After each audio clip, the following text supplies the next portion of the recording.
الصلاة والسلام عليك يا نبي الله.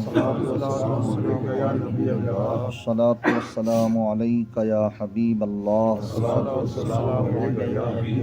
وعلى آلك وصحابك سيدي يا رسول الله صلی اللہ تعالی علیہ وسلم. متکبرین کا ذکر چل رہا تھا، جو غرور و گھمنڈ کرنے والے لوگ ہیں. غرور و گھمنڈ کا مطلب ہوتا ہے انسان اپنے آپ کو ہی سب کچھ سمجھے اور سامنے والے کو حقیر جانے، حق کو حق نہ کہے اور سامنے والوں کو حقیر جانے. تو یہ تکبر ہے، یہ اللہ کو پسند نہیں ہے. اس کے لیے بڑے سخت عذاب بھی رکھے گئے.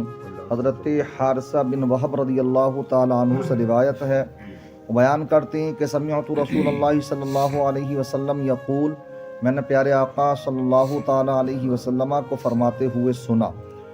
آقا فرماتے ہیں کہ الا اخبرکم باہل النار، کیا میں تمہیں جہنمیوں کے بارے میں خبر نہ دوں کہ کون جہنم میں جائے گا؟ صحابہ نے عرض کی کیوں نہیں یا رسول اللہ؟ تو آقا فرماتے ہیں کل عتل جواز مستکبر. تین طرح کے لوگ آقا نے بیان فرمائے کہ ہر وہ انسان جو سخت مزاج ہے. اس کی وضاحت آئے گی ابھی تو، اور صحیح سے آپ کے سامنے بات کھل کر کے آ جائے گی. ہر سخت مزاج انسان اور بخیل اور خود کو بڑا سمجھنے والا، یہ تین طرح کے لوگ یہ جہنمی لوگ ہیں. اب اس میں جو بیان فرمایا سخت مزاج، تو سخت مزاجی، بخل اور تکبر یہ ایسی برائیاں جو انسان کو جہنم میں دھکیل دیتی ہیں. تین چیزیں سمجھ میں آئی نا، ایک تو سخت مزاجی اور دوسرے بخل اور تیسرے تکبر. سخت مزاجی کی وجہ سے انسان دوسروں پر بیجا غصہ کرتا. اب اس کی وجہ بیان کرنے، وضاحت اس کی کہ جو انسان سخت مزاج ہوتا بیجا اپنے دوسروں پر غصہ کرتا. اس کی سختی اسے ظلم اور ستم، دل آزاری، دوسروں کے دل کو ستانا، مار پیٹ اور حقوق العباد میں کوتاہی پر ابھارتی ہے. اس لیے وہ لوگوں کی نظر میں ناپسندیدہ اور قابل نفرت ہو جاتا، کیونکہ جس چیز میں سختی ہو اسے عیبدار کر دیتی ہے. جس چیز میں بھی ہو سختی تو اس کو عیبدار کر دیتی ہے. اللہ عز و جل ہمیں نرمی اور عاجزی کی دولت سے مالا مال فرمائے، اور اللہ کو عاجزی اور نرمی ہی پسند ہے.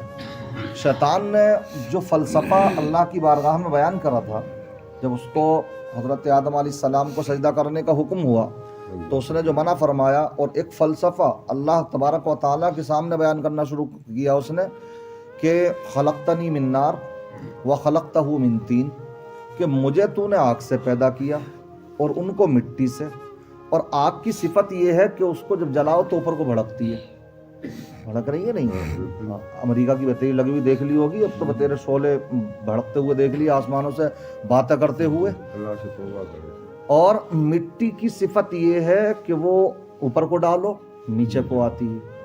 تو وہ وہاں ہی چوک گیا تھوڑا.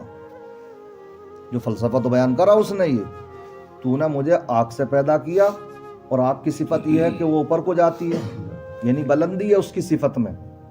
اور حضرت آدم علیہ السلام کو مٹی سے پیدا کیا اور ان کی صفت یہ ہے کہ وہ نیچے کو، مٹی کی صفت یہ ہے کہ وہ نیچے کو جاتی ہے.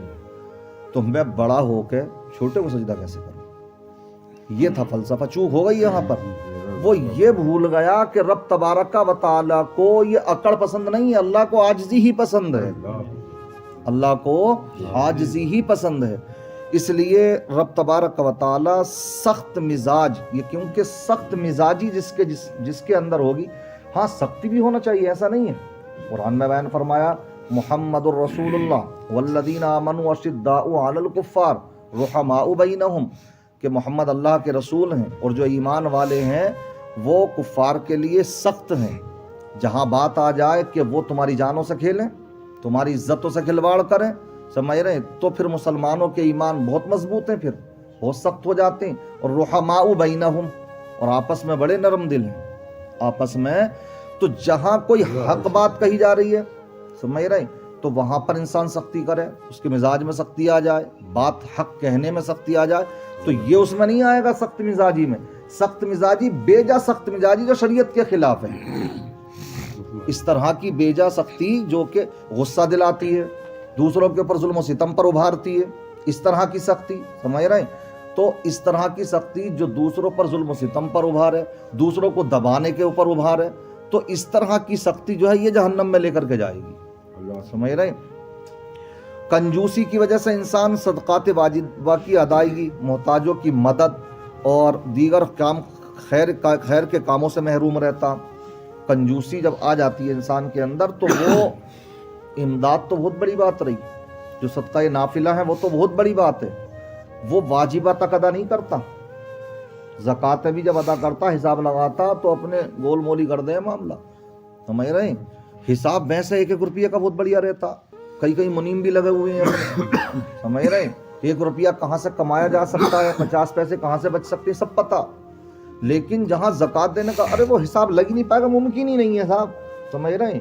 ممکن ہی نہیں ہے، ابھی کچھ ہو جائے تو پورا فرہ بنا کر کے دے دے گا کہ اتنا کلے مل جائے ہمیں، سمجھ رہے ہیں؟ ممکن ہی نہیں تھا ابھی، اور اب سب کچھ ممکن ہو گیا۔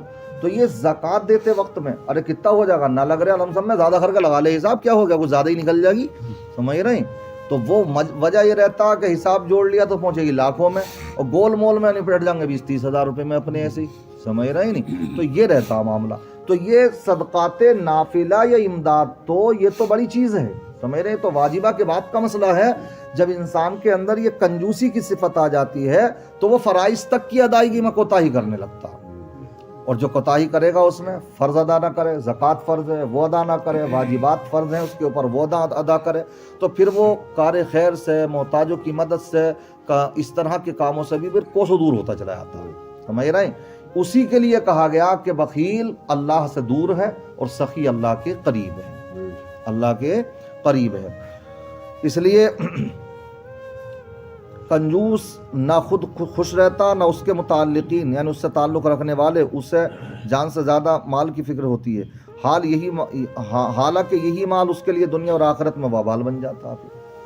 اللہ عز و جل ہمیں بخل کی بیماری سے بھی محفوظ فرمائے۔ تیسری چیز ہے غرور اور تکبر، وہ ہلاکت خیز گناہ کہ جس کی وجہ سے ابلیس بارگاہ الہی سے ہمیشہ ہمیشہ کے لیے دھتکار دیا گیا، لعنت کا توق اس کے گلے میں ڈال دیا گیا۔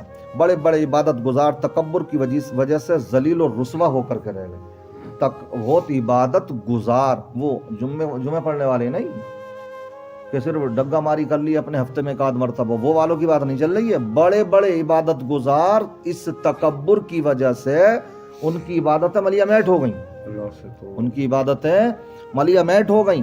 تکبر نے انہیں آسمان کی بلندیوں سے زمین کی پستیوں میں پہنچا دیا، تکبر کی وجہ سے جنت میں داخلہ ممنوع ہو جاتا، تکبر غضب الہی کو دعوت دیتا، تکبر کرنے والا دنیا اور آخرت میں ناکام رہتا۔ اس لیے جو ہے یہ 3 قسم کے لوگ جنت میں نہیں جائیں گے، سمجھ رہے ہیں؟ اب اس میں نہ جانے کا معاملہ جو ہے، تینوں کام گناہ کبیرہ ہیں، تینوں کام گناہ کبیرہ ہیں، اور گناہ کبیرہ کا کرنے والا ایمان سے تو خارج نہیں ہے، تو کیا بالکل ہی نہیں جائیں گے جنت میں وہ، سمجھ رہے ہیں؟ تو اس کی وضاحت وہی والی ذہن میں رکھیں آپ، اگر ان چیزوں کو جائز سمجھ کے کرے گا تو ایمان سے خارج ہو جائے گا، تو پھر واقعی نہیں جائے گا جنت میں بالکل، ان کا پھر تو کافر ہو گیا وہ انسان، تکبر بھی کرتا اور اسے جائز سمجھ کے کرتا، بخل بھی کر رہا جائز سمجھ کے کر رہا، اور ایک ناجائز حرام کام کو کوئی جائز سمجھے تو ایمان سے خارج ہو جائے گا۔ ایک تو یہ ہے اس کا، اور یا اس کا مطلب یہ ہے کہ اس کی سزا بھگت کر کے جہنم میں بعد میں جائیں گے جنت میں، نہیں آئی بات سمجھ میں؟ بات ایک ذہن میں یہ ہے، ایک سوال یہ ہے کہ بھائی تکبر ہی سے اگر کوئی تکبر کرتا یا کوئی کنجوسی کر رہا یا اسی طریقے سے کوئی سخت مزاج ہے